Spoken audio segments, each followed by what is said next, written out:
కాబట్టి మానసాదేవి ఆలయం నుండి మన అమ్మవారి మెడలో వసంత పంచమి రోజు వేసినటువంటి పెన్నులు దాదాపు 10,000 పెన్నులు మరి అలంకరణ చేసినటువంటి పెన్నులు ఈరోజు పంపిణీ చేయడం జరుగుతుంది. 10,000 పెన్నులు ఇంకా చాలామంది స్కూల్లో వాళ్ళు ఉన్నారు, వాళ్ళు ఎవరైనా వచ్చి తీసుకొని పోవచ్చు. ఇది ఈ సంవత్సరమే స్టార్ట్ చేసినాము.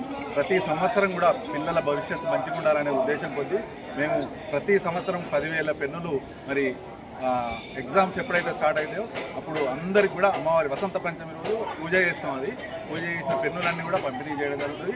ఇదన్నీ ప్రైవేట్ స్కూళ్ళు కానీ మరి గవర్నమెంట్ స్కూళ్ళు కానీ ఇది వినియోగించుకొని 10,000 కానీ వచ్చే సంవత్సరం 20,000 పెన్నులు కూడా ఇవ్వడానికి సిద్ధంగా ఉంటాం. వసంత పంచమి రోజు ఈ పూజ చేసి ఉంటాయి కాబట్టి పిల్లల భవిష్యత్తు అందరూ కూడా మంచి ఇంజనీరింగ్లు, డాక్టర్లు, ఐఏఎస్లు, ఐపీఎస్లు కావాలని మానసాదేవి ఆలయం తరఫున మనస్ఫూర్తిగా కోరుకుంటూ ఇవన్నీ పంపిణీ చేయడం జరుగుతుంది. ఇంకెవరైనా స్కూళ్ళ వాళ్ళు కూడా మీకు తెలిసిన వాళ్ళు ఉంటే చెప్పండి, రేపు కూడా ఇస్తాము. ఇది ఇలాగే కొనసాగుతుంది, ప్రతి సంవత్సరం ఇలాగే ఇస్తాం. అమ్మవారి దేవాలయం.